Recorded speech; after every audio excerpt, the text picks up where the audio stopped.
Big transfer news for you again today, with Arsenal pushing for a Julian Alvarez deal. Douglas Luiz rejects Chelsea for Aston Villa, and Liverpool are going to go big again.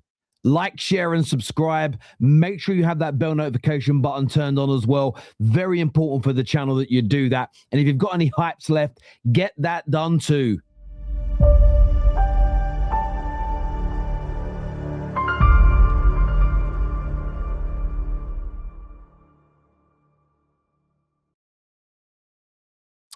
Fabrizio Romano has dropped the here we go. Douglas Luiz to Aston Villa. The Brazilian midfielder is back at the club after talks were revealed last week. A verbal agreement with Juve over a paid loan with an option to buy clause. Forest sent Luiz back to Juve, and now there'll be a new loan to Aston Villa. And of course, this comes off the back of Chelsea, who are hotly in pursuit of the midfield player. They wanted to bolster their ranks, of course, with the long-standing injuries and the continued unavailability of Lavia.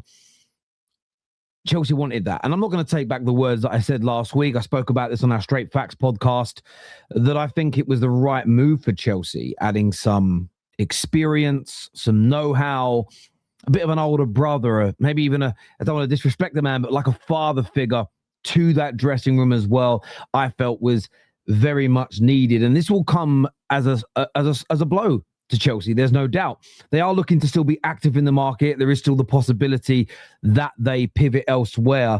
But I feel that, one, with Aston Villa being in a better position in the league, two, Villa losing Yuri Tillemans for about 2 months with an ankle injury has probably just pushed Aston Villa to make a better offer to the player, a better offer to Juve, a more compelling offer. As we can see, there's options to buy being added to this deal as well. But a very good move from Aston Villa. A very good move from them indeed to pip Chelsea to this signing. Chelsea fans, I'd love to get your opinions on this, because I don't expect Chelsea fans to be fuming, losing their minds, really, really angry, going crazy. We're not here for that. That isn't what we're asking. But there was a lot of Chelsea supporters in our comment sections, in our live chats, that came on our shows that were psyched and happy about this potential deal. It's now not happening. So where do you go from here? Who would you like to pivot to? What's running through your mind right now? Let us know in the comment section below. But Luiz to Aston Villa, here we go. Now, moving on to Arsenal. Big reports last week about a deal for Julian Alvarez, and there's even bigger updates coming out now across the mainstream media for it. Now, of course, as we know with Arsenal, like with any big team, when they suffer a defeat, when they suffer a bad result, the media goes in, rivals go in. We all have a percentage of our fan bases that seem to hate our football clubs that go in as well, and there's often a lot of nonsense that is being produced and written. And I think when it comes to the Julian Alvarez deal, Arsenal are now pushing. Arsenal are now trying to advance in those conversations. They have very tough competition from Barcelona. This is well documented. Julian Alvarez will take some convincing to become an Arsenal player, not because Arsenal are not big enough or don't have pull, but the player did want to leave the UK a couple of years ago. He's gone to Atletico Madrid, had a very good time, but you get this sense and feeling that he really wants to move to a club that can win league titles on a regular basis or challenge on a regular basis, a team that could truly win the Champions League. And Arsenal were a side that have moved into that realm. And by the end of this season, Arsenal could have 1, 2, 3, up to 4 trophies to their name. And that's going to be a big factor in this. But Arsenal are pushing ahead. Now, this report here claims that Arsenal have been linked with an interest in the striker during the January window. The former Man City star has scored 40 goals in 56 games since joining. ESPN have reported that the Gunners are exploring a potential summer move for Alvarez, who would cost around £87 million. It says Arsenal already have Victor Gyökeres and Gabriel Jesus and Kai Havertz at their disposal. Then we're going to go on to speak about what Gary Lineker has had to say in a moment.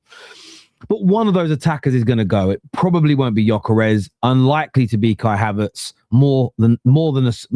Almost a certainty it's going to be Gabriel Jesus, no matter what he does between now and the end of the season.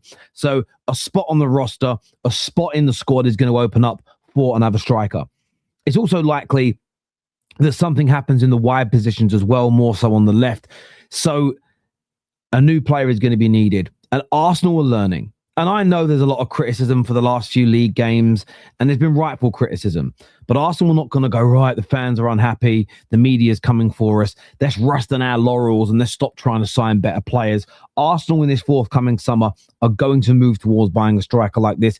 And the news cycle around this link continues to grow. Reminds me very much of Zubimendi last year, but even more so because that had a agreement in place from January 2025. This really reminds me of the Declan Rice deal.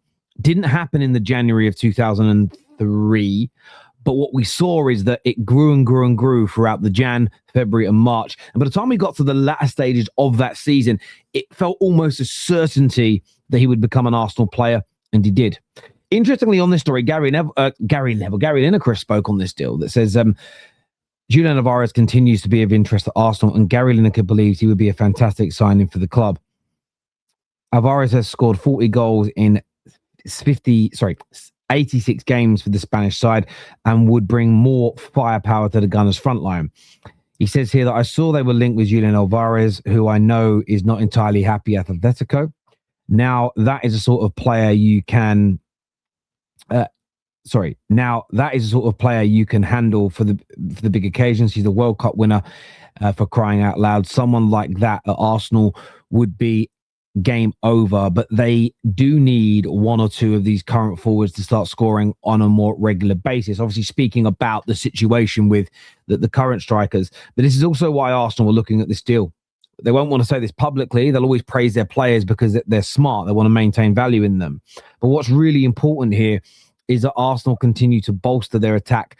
Even if Alvarez between now and the end of the season scores 10 league goals, 5 in the Champions League, scores a double brace in the Champions League final, you've still got to look at Julian Alvarez. You've still got to look at him as an option so that you just have this firepower from everywhere. And when you're on top, you have to do everything you can to stay there. It's very, very important. But Gooners, you guys call yourselves, not Gunners. Let us know in the comment section below what you make of this news. And already done that one. I clicked on the wrong item. Here, according to reports, Liverpool are reportedly closing in on a move for the Crystal Palace midfielder Adam Wharton. The player has already given the green light to join the Reds and is open to signing a 5-year contract at Anfield. And this worries me. I know I spoke a lot last summer about Liverpool signings worrying me. I don't take any of that back. I take none of it back. Do I believe every issue this season is because of Arne Slot and the tactics? No. But it's hard to see the wood for the trees.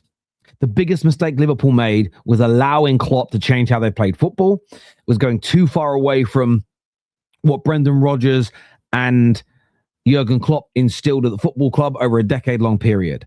And it's really damaged them. And I think it's damaged the players' psyche. But Liverpool aren't going to stop there. Slot, in my personal opinion, whatever happens between now and the end of this campaign, will not be the Liverpool manager next year. I'm very, very sure on that. Adam Wharton, for me, just like the signings they made in the summer, is a problem. Enjoy Liverpool's downfall while you can, because it isn't going to stay like this. At some point, very soon, Liverpool are either going to bring a new manager in and or new players, and the quality they possess will click into gear. And Adam Wharton, the way he controls the midfield, his line-breaking passes, his ability to... He may not be the guy that creates all the chances, but he is the he's the closest I've seen to Michael Carrick since Michael Carrick, who won't get all the assists, won't get all the GA, which some people thorn over with certain midfielders. He's the guy that will break the line that helps your Bruno Fernandez's. Well, let's do a Liverpool example. Will help your attacking midfield players like your Vietz's. Will help your wide players like your Gakpo's, your Rios, your Mo Salahs, if you're still here next season, get into the places to either score or set up the opportunity for the goal. Adam Wharton to Liverpool is a big, big problem. Don't get it twisted. Don't get it twisted. Now, of course, Liverpool have got to hire the right manager. They've got to put the right system in place to marry this all together.